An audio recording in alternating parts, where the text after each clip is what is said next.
In this video, we'll have a little bit of fun and we're going to go over a bunch of different sites and we're going to take a look at how they perform and how fast they load. And I've chosen a wide variety of sites, from news sites to big e-commerce sites to small sites.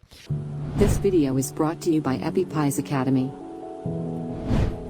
First, we're going to go to Walmart.com.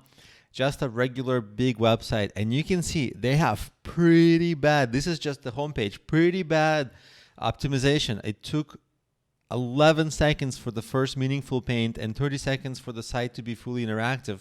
I was actually really surprised by that. So this is the second time that I ran this tool on their page, and actually it was slower the second time, and I'm really surprised. So I'd be curious, if you run it from your site, would that be different? If you run it from your own browser, maybe there was something wrong with mine, because I'm finding it hard to believe, because as you can see, they're actually relatively well optimized. See, they're serving images within 1.5 seconds. They have other issues, but they're not major issues. So I'm not sure why.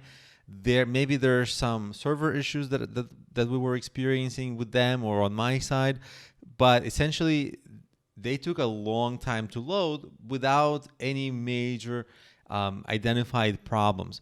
Now, when I go to their any product, I'm not affiliated with this. I'm not affiliated with this product, but I just chose any product on Walmart, and I wanted to see if that loads faster. And so there's a 6 seconds. It took for the above the fold content to load within 6 seconds, and then you can see they have other issues like 2 seconds to load all their images, an extra 2 seconds to load all their style sheets and all that. And so they could easily preload and optimize some of their CSS requests. So there's a lot of optimization that they haven't done, and that's surprising because they have a big web team, and there's a lot of things that could be so easily done that they're just not done. They're just not doing. So that's very fascinating. You'd assume that they would have had it figured out. Now let's go to something like Pinterest.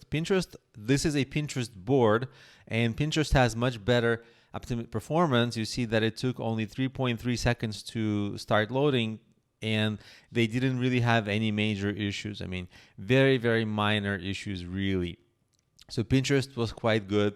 Let's see the next thing. A product from Amazon. This is my book, but I'm not promoting this book. I just happened to be on this page, and I ran the Amazon page, and Amazon was pretty okay optimized. But as you're going to see, it took them a while to load the images. You see, the off-screen images, they didn't load them very quickly.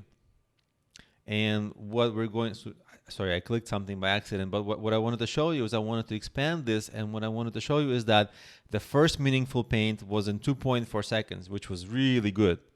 So they're very smart at showing you the stuff above the fold quickly, so that at least you start interacting with whatever you clicked on, right? Because usually on Amazon, the content above the fold is the content that you're usually looking for, like the product you want. And so that's very well optimized. And then, as you know, Amazon product pages are very long and they show you a lot of stuff. So as you're looking at the stuff above the fold, they're actually taking a very long time, 24 seconds, to load all those other things. So there's like intelligent trade-offs going on here. And you can see that because they have a lot of other ads they're showing you, like, products your friends might like, or because people who bought this product also bought this product, and they show you a ton of those. And for that reason, they have this huge load time for the off-screen images. Off-screen just basically means below the fold, and they could optimize it, but it's not optimized. Largely, I think it's not optimized maybe because it's user-generated content, so users are the ones who are updating these, but I'm sure they could automatically auto-generate some script to optimize the images. In any case, they also have some unused CSS rules, which is a little surprising because it's Amazon. Amazon, they should have their stuff figured out, and some of the images are not properly sized. So luckily for them, they were smart enough to first load things. You can see that they have specifically designed their page for all this, and they're Amazon. They don't need my advice, and I'm sure they're doing fine for themselves.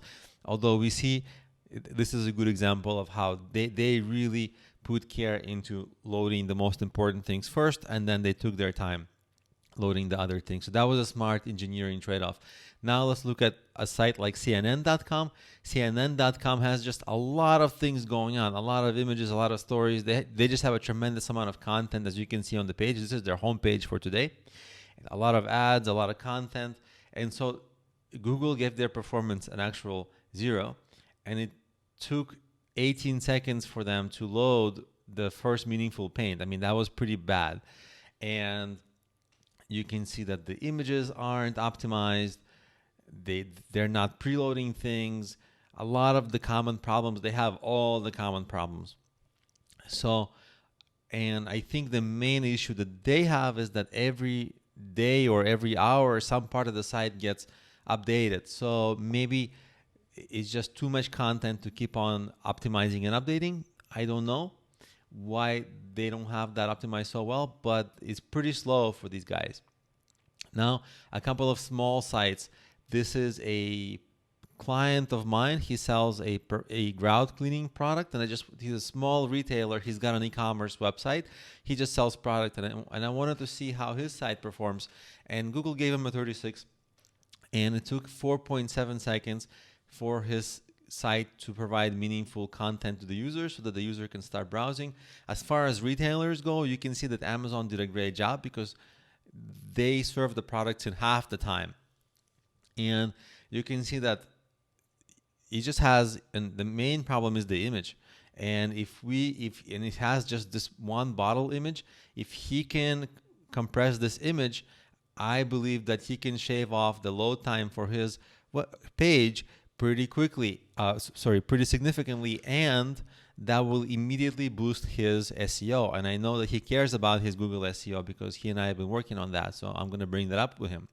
And there's my friend's website, Site Hustle Nation by Nick Loper. You might know him. He runs a popular Site Hustle Nation podcast. I wanted to see how he's pretty on top of things. And he's pretty on top of SEO. So I wanted to see how his website is optimized. And this is his homepage.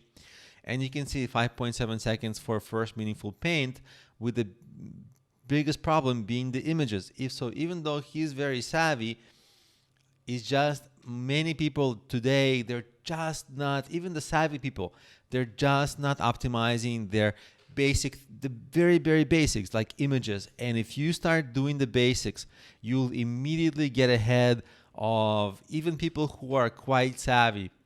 And even companies, as you see here, who are quite wealthy and have whole teams of developers working on this, they just haven't gotten to this stuff.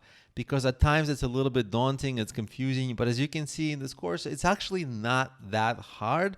Once you start understanding what the fundamentals are, it's relatively basic, and you sometimes start thinking like, oh my God, what was I afraid of? It was much simpler than I imagined.